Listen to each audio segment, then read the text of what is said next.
for the days where I can't get out of bed, you get a video from Tamidi's weary little head. I was so tired that I botched that sentence. Just so you know, if you like crazy bitches, for number one, what's your dynamic with your mother? I imagine it's not a good one. Number two, stop that. Because either, how do I put this?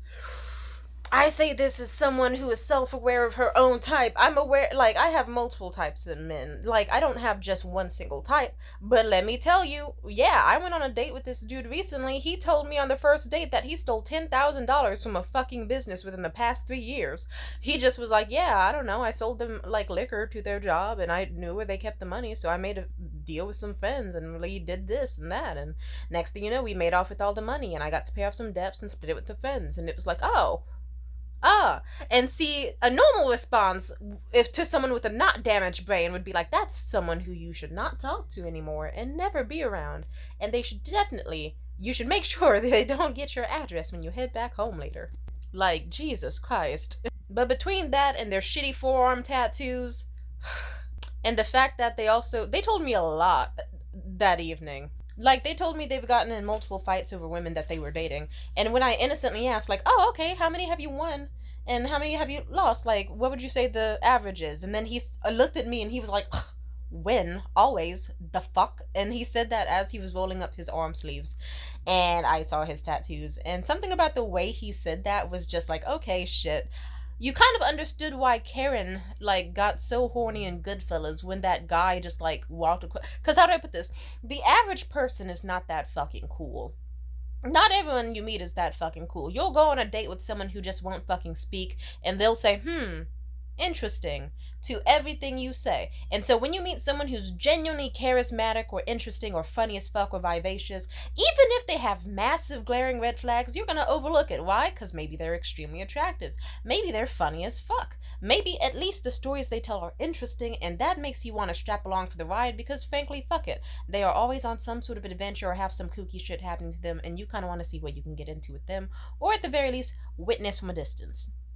And so with me, I thought to myself, this guy's an obvious glaring red flag. Like, he just casually told me on a first date that he's fucking robbed a place, an innocent business, just because he felt like it on some random fucking Tuesday or Thursday in some nearby county. Like, he's obviously a morally gray, almost morally black person. And also, when I say morally black person, I'm not talking about race, I'm talking about morals. Morally gray is a term, look it up, don't get mad at me. Either way, I just thought to myself, this is kind of sexy. We made out in his car, may have done a little choking stuff, kind of fun. Anyway, did we have a second date? No, for a lot of reasons, but let's not talk about it. Let's just say afterwards, I was like, I really should have not put myself in a position where I was even attracted to this man at all. Because he really wasn't that cute. And he wasn't really that interesting until he told me the crazy shit. And I need to do some inner work to figure out why that got it gripping. Why did that kind of get it steaming, you know? But I think that's because we naturally are more drawn to, like, certain types of personalities and certain interesting people. I'd say there's several types of people who like crazy people. The ones who have boring lives. Like, maybe you had, I don't know, childhood neglects, big or small, and you're just like, maybe you don't socialize that much, maybe you don't get out that much. And this person could be, like, your equivalent of a Ramona Flowers, or a Wednesday Addams, or a Manic Pixie Dream Girl. Or in reverse, you could be some girl who just stays inside all the time reading fucking, like, manhwas and manga and stuff. And you're just, like, just nonstop beating it and flicking it. And you don't really, like, your friends talk to you sometimes, but you don't really, you know, it's like you don't remember the last time you were even hugged. And then next thing you know, imagine you meet some, like, sexy, rugged motherfucker who's just like the guys in your fanfics. Where it's like, uh-oh, mischievous, kind of dangerous, might get you involved in some bullshit, but frankly, every single day is the same for you. It's Groundhog Day. You're gonna want someone who can propel you out of your boring fucking life as hard as possible. I get it. You can make interesting friends that way, you can have interesting flings and romances, or you could totally fuck up your life, depending on which way you go about it. Trust me, I know that. There are some times I wish I could go in the future and be like, hey girl, don't get involved with that guy who is that shitty fucking, who has those fucking tattoos on his body. Don't get involved with him. I know he's got really nice big dark eyes. He's got luscious hair. He's got a great ass and a very muscular body. He's fine as fuck and he fucks like a porn star, like a sex god. We get it, girl. But no! You will sacrifice a year of your mental health that you could have been spending writing or doing this or doing that. But at the same time, I knew deep down the reason I got with that guy, Morgan, for example, that's his name. You've heard about him in other videos, is because I knew at my core I was bored with my own life. I didn't feel any real motivation. You know, it's like I knew I had goals. I knew I had like income and money, but it's like I didn't like I wasn't banking on myself. And so because of that, I was like, you know what? I'll put it this way. It's like every day felt the same. It's like, okay, I work 2 to 3 days a week at this fucking shitty overnight job where hardly anything happens, spend all the time on my laptop, feel sick by the time I get off work for the next like day or so, trying to fix my sleep schedule and trying to get back in from all the caffeine I consumed. And then it's like, okay, what can you do on a fucking, I don't know, on a Monday or Tuesday, Wednesday, Thursday? Can't even enjoy a Friday anymore because that's when I worked. And then it was just like every day blended the same. It felt like I didn't if I had more time than others, but I didn't know how to utilize it or how to feel good. It's like I like if I knew what I know now, I'd be like, hey girl, stop fucking going to that one, like these two fucking food places and spending all this fucking money on just like one single meal per day or multiple times there per day. You need to just like, if I knew the shit, oh my god, I would change my life for the better. But since I didn't know any better, and since I was young and naive and also insatiably horny and wanted some form of care, or at the very least something interesting to propel me going, I was going for psychotic ass Morgan. Did I have a bunch of amazing memories with him? Yes, I do. I also have plenty of bad ones that will haunt me and still kind of get me annoyed and boiling to my core if I think about it to this day, which is why I'm going to move off this topic. I'm just saying, if you relate to any of this, you got to do some inner work, honey. If you're watching this video and you're like, this is kind of me, like if you have a situationship or a lover or a romance or a crush and you're just attracted to them, but you know deep down that they're really bad for you, please consider that maybe you have other outlets in your life you need.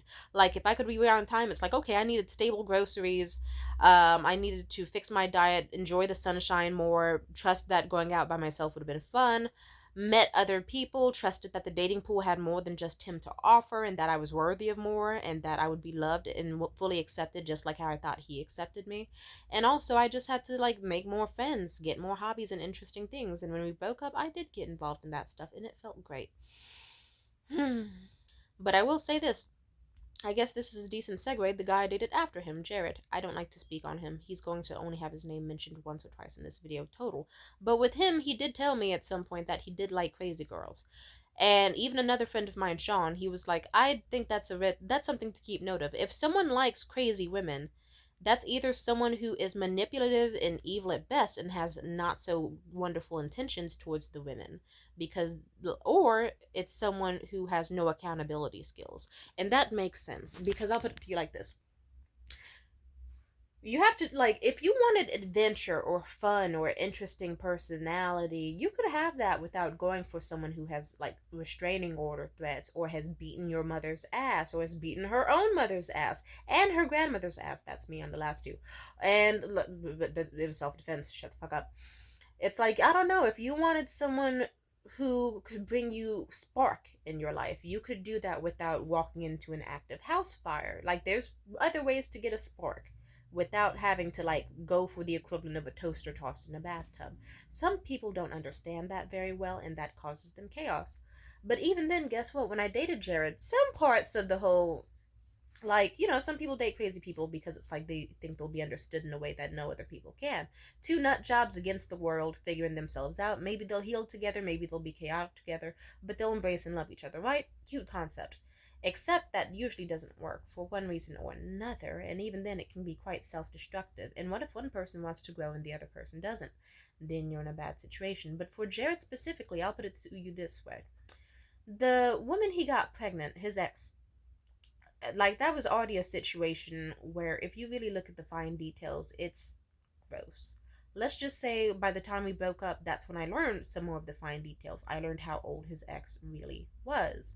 And that changed a lot of the context. Even, like, it did for me. I don't want to talk about it too much. I'm debating on if I want to say it, but fuck it. I told myself I would be an honest and candid person on this page. At first, when he met me, he just was like, oh yeah, me and my ex weren't really like together at all by the time that she was pregnant, blah blah blah, and that she had mental stability issues and then drug issues and whatnot, and that getting her pregnant was an accident. All right, that's cool. But then sometimes he would say things where it's like, I'm debating on how I want to even go about this topic. Let's just say the more I learned about her, and then a big lie that he told me about her age, then put into perspective, it's like, oh, this wasn't some girl who was like 18, 19, kind of reckless but still young with her like 22-year-old boyfriend. This is someone who he says she was 17. I really hope that it's like, because if it was any younger, but either way, it disgusted me when I found that fucking shit out. I had to learn from his own fucking kid the mom's real age. And I know you're thinking, what? It's just a year difference. Okay, but the year difference is that that's someone who should be in high school and focused on herself, and you were a grown man. And it's just, I don't know. There's multiple levels to it, but I guess I'm just saying, I guess I'm trying to figure out how to say this.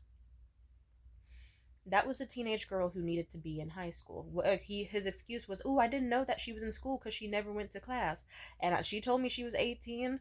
Or did he say 18 or 19? I don't know, but he claimed that she had a fake ID back then and always was seen at bars and drinking and stuff, so he didn't really question it. But either way, he probably shouldn't have walked into that dumpster fire, and when he found out her real age, allegedly months later, he should have probably stopped seeing her. But anyway, if I wanted to not even mention age, I will say this: they got together and they were obviously a toxic ass couple in the sense of like she would instigate fights at parties so that he would get his ass kicked. At least that's his perspective. I don't know her perspective since sadly this woman is deceased.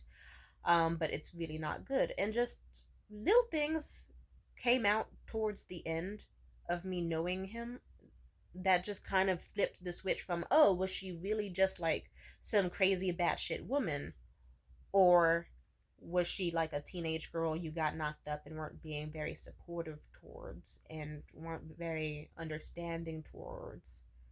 And like, I don't know, there's a I'm it's not that I don't have things to say, it's like I have such an overload of information. I apologize if you feel like the last 2 minutes were wasted stuttering, but frankly not a waste because you get to look at my pretty eyes and you use a kiss. Anyway, but as I dated Jared, like, it went from like me just being like, oh, okay, he had some crazy ex who's no longer around, and I guess like his daughter's safe with him now, and everything's all sunshine and rainbows. That's cool. But then as I dated him, guess what? He started doing malicious shit because he knew my past with Morgan. He knew what Morgan tried on me. He knew the bad shit. And then Jared went from like, total dreamboat. Like, hey, I knew these guys didn't get you that sapphire ring you wanted for months, the other two guys you were seeing casually, so I got it for you. Here, it's a delayed Valentine's gift, or like this way, that way, and the other way. But then slowly he started doing the tactics that one would do if they were trying to be abusive. It's like, oh, I know Tamia specifically said that she hates when people fart directly next to her. I'm gonna start doing that now, even though she said she absolutely is disgusted when men do it, and how it's a sign of comfortability that she hates. But I'm going to start doing it to her once I think she's not going to leave, and I'm gonna make a big show out of it and make it as vulgar and disgusting as possible. And then it, like, little shit that added up over time, and then it was like, oh, okay, like it. The first time when he tried to keep me up all night by just begging for sex, begging for sex, begging for sex, touching, feeling, finging, trying to finger me, trying to shake me awake, over and over and over and over, I almost let it slide because I could have written off the excuse that it was our first time at fucking. He was very new to having me like have sex with him and stuff, and he was just horny. I didn't like it at all, but I just thought to myself, maybe he just was overeager. I don't know. But then it happened again. And it got more sinister, more intentional, more malicious, more aggressive, more disgusting. And it's like, oh, so now you're just doing the abusive tactic that you knew Morgan did to me, but worse. So you think that it's appropriate to keep me, I'm tired, and yet you think that trying to shake me by force for hours from 10 to 3 a.m. until I eventually consider giving in, and then until you're satisfied. And if you're wondering, that's a form of rape, coercive rape. That's not cool. And then he knew I was far from home. Oh my god, I don't even want to talk about this. I want to have a good day.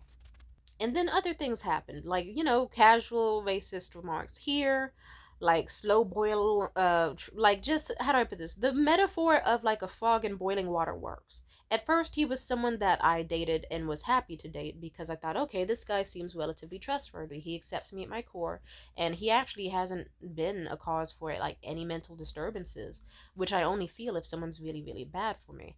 And then he took it upon himself to go, I'm dating a crazy chick. The fun thing about them is that if I ever do anything wrong that she doesn't like, I can just like gaslight the fuck out of her or love bomb super hard. And then if that doesn't work, I can just convince her that she's crazy and that she's accusing me of being like all her other exes, this, and that. Whole time he actually was planning to be just like all my other exes. He was planning to just use me for my body and be manipulative as fuck and start just. He was not a good man. And that's why his legacy is the way it is. He's thrown tantrums over it, but it's like, boo hoo, nigga, you're the reason that. It's like, if you didn't want to be known as someone who does shit like that, you shouldn't have done shit like that. And he got verbally abusive. He started saying all sorts of fucked up shit to me, calling me out of my name, wishing death on me, wishing suicide on me, hoping I get fired from my job, hoping I kill myself, all sorts of fucked up shit. And it's like, cool. Now it's like, that's the type of man who decides to date crazy bitches, because then when you break up they can just tell everybody, oh yeah, she was crazy, and they'll talk about like whatever reactive abusive stuff you did. If you don't know what reactive abuse is, it's specifically when someone is like, let's say you're dating someone and for months and months and months they keep trying to like sleep deprive you, touch you without your consent, damn near rape you. They keep verbally degrading you, getting in your head. They keep trying to do fucked up shit, like they'll try to restrain you from being able to leave like the house or even a certain room. They'll put their hands on you, they'll get really fucked up, and then finally you snap, and then they'll take, that's you snapping is the reaction, the reactive abuse. So you'll do something that's out of pocket. That's why some people like Left Eye will like set a house on fire, or you'll hear about a bitch suddenly like beating the shit out of a man and wailing hard on him. And if he's done really good at covering up the bad antics he's done, then he can frame it as, oh, look, guys, she was crazy. See, she's just some crazy bitch I should have never gave a chance. Look at her. She hit me. Can you dare that? But they will never tell you about the Johnny Depp ass shit that they did to you in the first place. They will never tell, like, they won't tell other people about the actual bad they did. They'll only recognize what you did, and they'll even try to make you try to believe that you're the only bad person here. Morgan's tried that with me plenty of times, trying to be like, you beat me, Tamia, you're a bad person. And I tell him every time, yeah, because you tried to rape me. You tried to pin me down on that bed and scream at me and try to force me to fuck you, and you would not let me go endlessly, and you did that for about a solid hour before I finally had to beat the fuck out of you until you cried. So, how about you learn from your, just like, yeah, you should let me the fuck go then, nigga. Boo hoo. But yeah, just these niggas are crazy. And just, yeah. And so if you're, and also I'll put it this way, if you're someone who's attracted to crazy bitches, please do some inner work to figure out why. Because it's like, some people go, oh, I should date this person who's definitely insane, because if I treat them right and love them and adore them, they'll treat me okay, and then I'll avoid their wrath and their anger, and I won't be a danger. That's not always the case, sweetheart. Like, even if, like, how do I put this, some cases it can work. Like, for example, me and my ex-boyfriend Liam, he's a wonderful guy, sweetheart, wonderful guy. I've hardly had any issues with him, because guess what? He's not someone who is malicious and targets women with mental illnesses. He was just someone who went, I liked me a lot. And even though she's got mental shit, I still see her for the person she is, and I like what I see, and I would like to hang out with her and play video games and bake and vibe. And then we did that, and we, like, yeah, we've been going really fucking strong. He's a wonderful guy. Honestly, I've only really had problems with people who actually sought to be with me only to like seek and destroy my peace. I'm gonna be honest about that. Like, I have had moments where I've gone crazy on people and I've been self aware. It's like, okay, I didn't need to do that. But there, in terms of actual relationships, like deep, real relationships, it's like I actually try my best to over communicate, to over like leave room for conversations and try my best, because I specifically want to be the best version of myself for someone. And then if someone's healthy for me, like Liam, then they're going to recognize, like, oh, Tamia is like, she's really good at communicating. She always makes me feel like I'm recognized for my needs and vice versa. And like we have a really good bond basically because it's built on respect. Some people do not have bonds built on respect. So whether it's like you're someone who's dating someone who's a nut and they're not respectful to you and they treat you like shit, then that's like, and then if your type is still crazy bitches, you have shit to unpack. Please, like, figure out what's up with your bond with your mother. Please figure out, like, just please. And then also the other thing is you might not respect crazy women because you're kind of sexualizing them and grouping them together. It's like you like crazy women because the rumors of, ooh, they're great at sex, whatever the fuck they're traumatized by, like, and also that's kind of sinister too. It's like, oh, look, here's a woman who probably has some sort of trauma with like rape, whether it was family inflicted or friend inflicted, or hey, maybe she sucked a lot of dicks because she has like issues with her home life. But guess what? That's a girl who's good at sex and she's gonna always be needy for me and always want me and be obsessed with me, and I can make her do anything for me. Like, that's not good. Like, you're not a good person. Funny enough that one of my friends, or we're no longer friends, but she counts, is someone I'll talk about in this video. I can identify her as a crazy bitch. She has some shit that she's done, but at the same time, the guy she's with knows that. He knows about her mental instability, and basically, he knew that it was something she was working on before she met him. And he still went out of his way to try his best to be like, oh, look, that girl over here there's really hot, I'm gonna try to fuck her, knowing that they were an item. Or he would do things to try to make her jealous, to make her envious, to piss her off, because he knew it would like make her heated, and then when she gets heated she explodes, and then he would be able to make her explode and then come in as the hero and save the day and be like, whoa, you're so crazy, babe. Hey, listen, that was hot that you wanted to protect me from that harlot who was seducing me, but listen, I have only eyes for you, you crazy bitch. And also then he'd either do abusive shit or love bomby shit, but it was all just a tactic. And let's just say their relationship has went on for like a fucking year of just like antics getting worse. Like, she'd do fucked up shit to him, but honestly usually it was because he did shit to her first. I'm gonna be honest about that.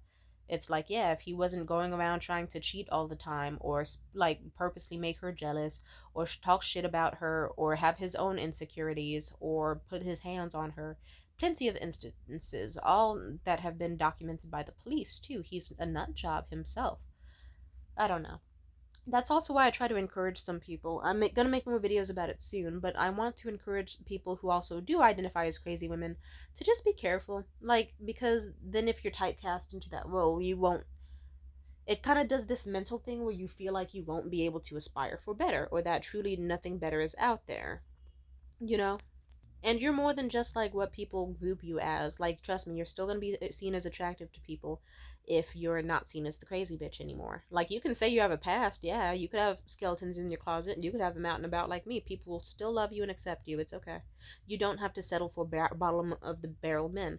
And then to the people on the other side, if you're someone who's like, ooh, I don't feel like I deserve better, I feel like I have to go towards people who are damaged and like may even harm me because they'll add excitement to my life where other people have made me feel unworthy of, or oh, I don't feel like I'm worthy of attention unless I save somebody. Just be careful with that. That can really, really hurt you.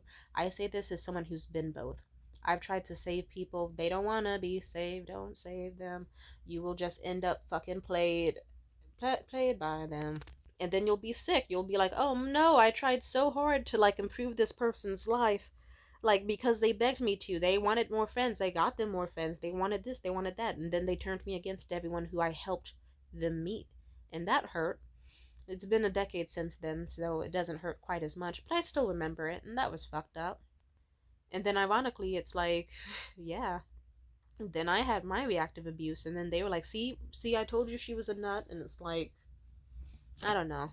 So I guess this whole video is just me saying, please be careful if you're someone who goes after crazy people, because it's like, do you really think, how do I put this? Do you think there's not, you have a scarcity mindset is what I'm going to tell you. You have a scarcity mindset that makes you think there's no one else out there that's going to be interesting and intriguing, but also won't put you in a position to feel unsafe, or like you won't be harmed, or like you're not under threat, you know? There are people out there that can do that. Yes, you can meet people who used to be nut jobs and then worked on their emotional regulation skills, but I'll put it this way. Some of y'all just be going for it, whoever. It's like, okay, like, I don't know. Hell, even me recently, I was telling this dude some crazy ass shit about me. Some awful shit. I was telling him some fucked up intrusive thoughts that I 100% was going to act on.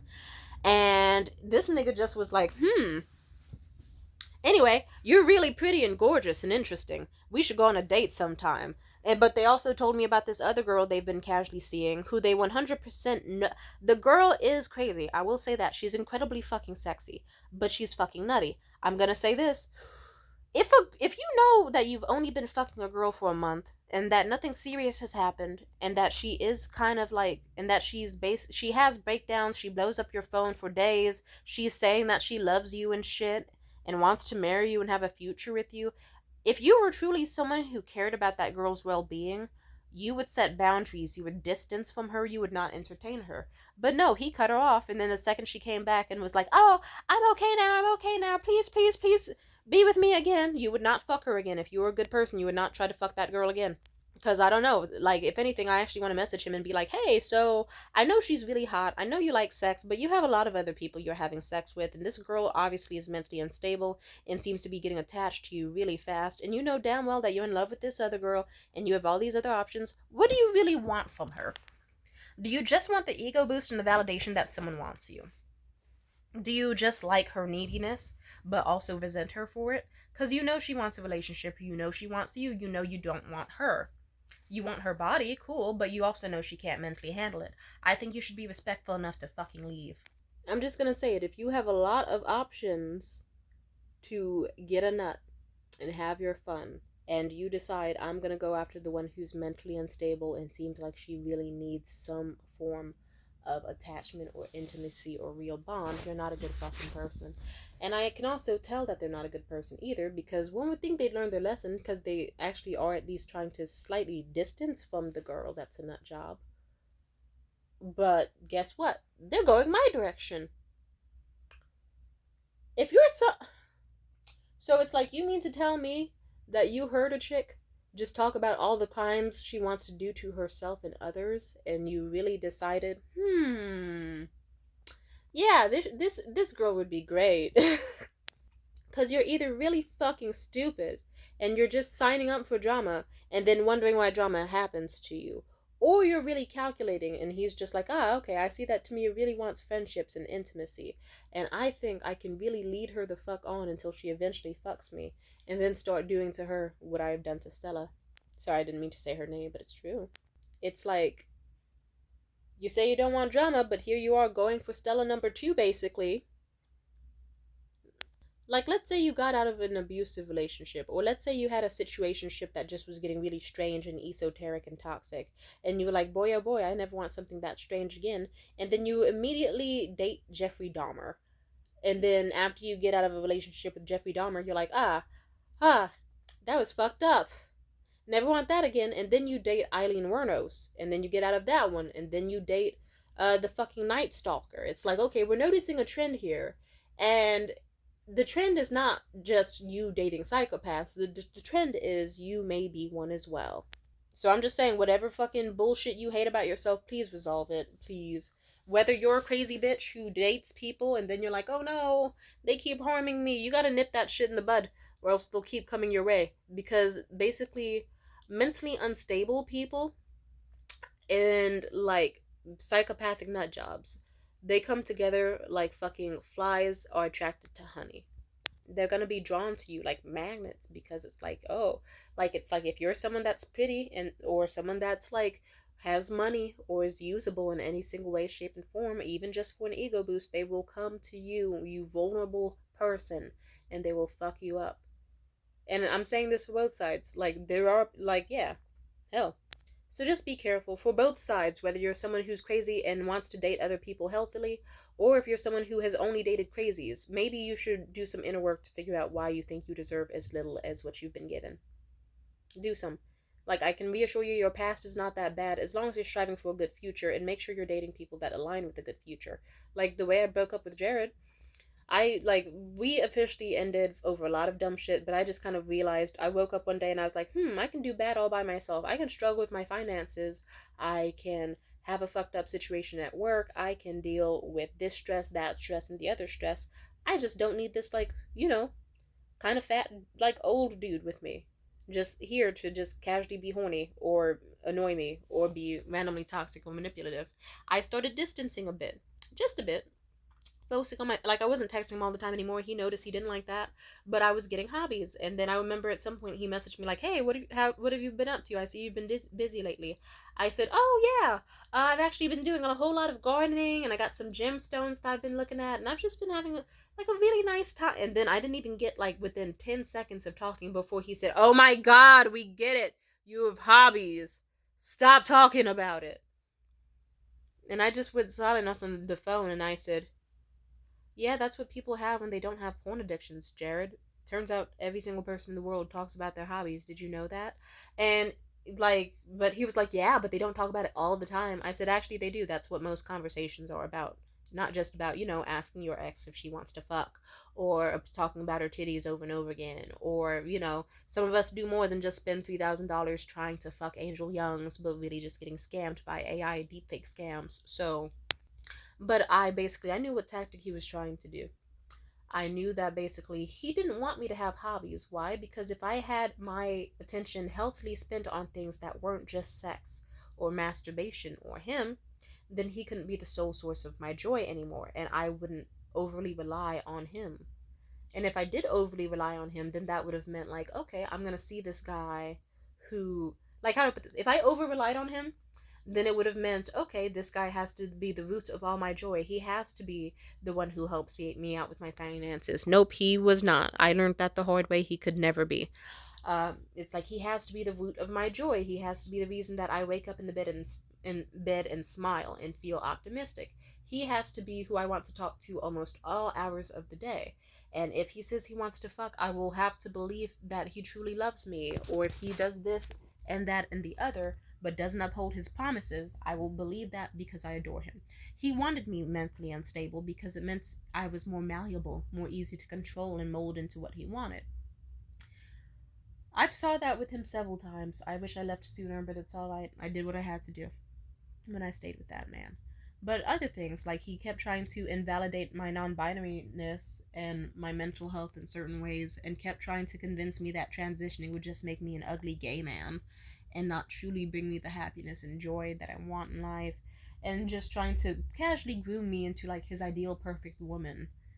And I don't know, all of it just seems so unnecessary, but it's okay because now I'm just me and I'm embracing it and I'm having a good time.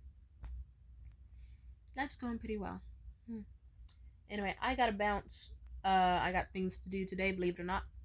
And one of them, and I don't know what I'm gonna do with my hair. We never know. We'll figure it out. But for now, I'm just gonna focus on bliss and joy and confidence. I actually am kind of taking a small break from dating now because it's like someone explained that dating should be more like you have a great bond with yourself and you have a great social life. It shouldn't be like, oh, these lovers need to compete with other different lovers of yours for your attention. It should be like, no, they like you. It shouldn't be you give up your whole life the second a loved one comes around. It should be you have a perfectly whole life and they add to it. That's the goal. No one's 100% perfect though, but I at least implore you to at least try to aim to be at least a good 70. Like if you're just like halfway feeling like yourself, then that can easily make someone else put in another half of you that you don't like. Like if I attached to the dude who stole like $10,000, for all we know, he could have. Well, if I really was just talking to him and being with him for like the last 2 weeks, God knows what could have happened. I probably could have shit. I could have gotten involved in drugs. I doubt it, but maybe I could have had sex with a dude who's bad for me. I could have been digmatized. I could have obsessed over him. He could have done a lot of manipulative shit. He actually did also tell me on the first date that he did a lot of like previously manipulative and like low key abusive shit with his previous exes, and that's not good. But I remember after things with me and him ended, thankfully, just about as quick as it started, I kind of told myself, why was I going to overlook that? Just because he was bold enough to show me the red flag off the bat doesn't mean I have to collect it, or doesn't mean I have to ignore it and just acknowledge it. It means I leave, because that's the point of red flags. If a guy casually talks to you about how he was fucked up to women in his life, when, like, and just, yeah, you gotta leave. And I remind myself that all the time. It's not a crime to leave. If a person's bad, I can leave. It's not like I went on a date with a dude recently. He spent the whole date drinking, drinking, drinking, being condescending, and then eventually I just kind of told myself, yeah, this good dude seems like an asshole. And I just texted him, thanks for the alcoholism and the condescending rants. Really didn't need that though. And then we unmatched. But yeah, you have to you have to be vigilant about who you let in your life, in your circle. Because if they bring down your energy, it can fuck you up. Like, hell, I've been having bad dates recently. You've seen it. If you're a long time watcher, you've seen it. It's like I went on that date with that dude who I thought, oh my god, he makes me feel whole. And then the very next day, I got into a fight with his ex. And like the very next morning. And then, yeah, and that fucking crumbled me beyond repair. So it's like I showed up like feeling like half of myself, maybe even 25%, and he built up more that seemed like it was becoming good. He seemed like he wanted to be a good influence. I learned the hard way that was not sadly going to last. But it's okay because I rebuilt myself up. Then I dated another dude, crumble. And it's like I just want to. I'm at the point where it's like I don't want to keep going on dates with people and then crumbling once I realize how terrible they are and having it hit my self esteem or make me feel like I'm unworthy because I've just been going on dates with people who honestly aren't worth like batting a fucking eye at. And I've been doing pretty well at it. And so now it's just like, okay, I'm gonna just foster a life that's really nice. I need to make sure that I'm spending time by myself that I enjoy. Like, am I playing video games? Am I drawing? Am I working on the projects that I want to work on? Am I feeling happy and confident and beloved? Like, it's like, sure, I could go on dates with dudes who can be like, ooh, let's go to Costa Rica, let's go to Thailand. I'll buy you this, I'll buy you that. But until they actually do it, they're just some dude. And otherwise, I don't need to just go, oh my god, he's gonna give me the world because he said so, and I should take it at face value and put him on a pedestal and totally trust him 10 times faster. Like, no, girl, that's love bombing. You need to just go, this guy seems like a piece of shit. Or like until he actually proves he's not a piece of shit. And then even when he does seem cool, you have to go, I don't know him and he could change anytime. And still focus on like keeping up your life outside of them and being as happy and healthy as possible. And people change all the time. Jared at some point was someone I thought I would marry and have kids with and have an amazing, beautiful future with. We should be grateful that I found out the hard way, or anyway, about what he truly was at his core, because I got to dodge that. But if you really set up a formula to make your life good, so that even if you were in a room by yourself, hair looking messy, room not the best, and you still felt truly like you just could spend the rest of your week like that and be happy, like, okay. Like, I feel happy. It's like I have a bunch of video games I can play. I have loved ones who I can talk to and rely on. I have people who care about me. I have things that I am interested in. And like, if you don't overly rely on someone else, then that means that basically it doesn't feel like you just have to be some weak, helpless dog that's on a leash and you have to be dragged wherever you want to go or always be fed from that one specific owner. It's like you are not caged, you are free, you're beautiful. Enjoy your life, please. Just please, because nothing breaks my heart when I see those couples where it's like they're getting yelled at in public over dumb shit, or secretly taken into corners and like whisper yelled to over, like I said, dumb shit. Or it's like they change their fashion, they stop hanging out with their friends. It's all a tactic, and that's why I really just please, like, if you see someone who's like, I only date crazy bitches, please give them the side eye, because that's either someone who wants to control someone who they see as weak and like make a narrative that fits how they look and reap a bunch of benefits, or that's someone who is willfully signing up for the worst shit ever because they feel like they need that to be happy, to feel joy and excitement, and that's not true. Like, no. Like, really. I remember, I actually, funny enough, the reason me and 10K guy didn't work out is because he flaked for the second date in the most fucked up way possible. I actually talked about it on here. But guess what? I decided, one second. I kind of told myself, damn, if I really had a little bit more self respect, or like if I trusted my gut that this guy was going to flake and that he wasn't quite as intentional about me or as goo goo gaga about me as I thought, despite how he, like, his words were very much showing different than his actions. He was texting me, he was very, very interested in going with me. But then his actions weren't showing that of someone who was interested. They were showing that of someone who feels like they're being pestered by their messages. And so I have to get better at like making sure I detect red flags and can tell, like, trust my intuition on when a person is being good or not. Because if they're not being good by intentionally, then that's someone who's fucked up and evil. And if they're not being good on accident, then frankly, I don't need to risk having my mental health spiral by someone who's so foolish that they could accidentally look like a massive fucking asshole and totally accidentally fuck up my life. I don't need that. I like people who are intentional and careful with me and loving. That's what I need. And so that's what I require. And I just thought to myself, if I just detected and acknowledged this red flag and dipped sooner and trusted my gut, I could have just took myself out for Italian food and comedy. I didn't even need him. I have spare money. I have the fare for the bus or the BART. I could have gone into the city, enjoyed a nice Italian dinner. I could have left and came back home and then gone to that comedy show after if I really, really wanted to and seen how that goes. But, oh well. On the bright side, yeah, let's just say on the bright side is that I am here. I'm happy being alone and comfortable, and I don't really feel like I need another man's presence. I don't. I've like even now, it's like yeah, I've been feeling more horny lately because I'm getting close to ovulation, but deep down, it's like if I like I'm developing it. I kind of withered down my ability to get an ick over the years because I wanted people around me, but that's kind of why I've had bad people around me recently, and so I need to redevelop having an ick of like ew. This dude says that he sees me as a friend, but he's not responding to my memes. He's not answering my texts, and he's not doing this. Never mind, ick, and then I just move on and focus on someone who actually seems like they care and is putting in the groundwork to show they do. Anyway, I gotta go. Peace out.